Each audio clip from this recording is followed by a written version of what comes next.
خلوص کے رشتے بوجھ نہیں لگتے، یہ بڑی آسانی سے سنبھل جاتے ہیں، اور مطلبی رشتے اتنے وزنی ہوتے ہیں کہ ان کو سنبھالتے سنبھالتے ہم خود ان کے نیچے دب جاتے ہیں۔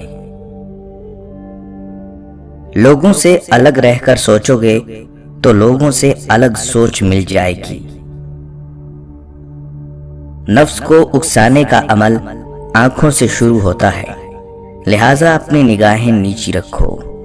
لوگوں کو پرکھنا، سمجھنا، جاننا چھوڑ دیں، کیونکہ جیسے جیسے لوگوں کی سمجھ آنا شروع ہوتی ہے ویسے ویسے انسان بیزار ہوتا چلا جاتا ہے۔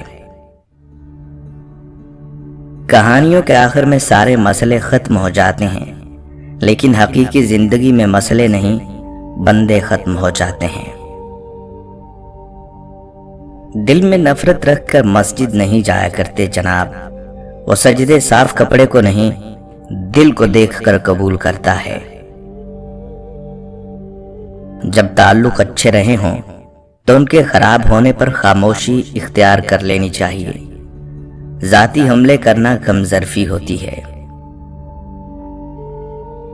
کسی کا خلوص دیکھنا ہو تو اس سے مشورہ کر لو، کسی کی نیت دیکھنی ہو تو اسے قرض دو، کسی کی خصلت دیکھنی ہو تو اس کے ساتھ کھانا کھاؤ، کسی کا صبر دیکھنا ہو تو اس پر تنقید کر کے دیکھ لو، کسی کا ظرف دیکھنا ہو تو اس کو عزت دو، کسی کی فطرت دیکھنا ہو تو اسے آزادی دو۔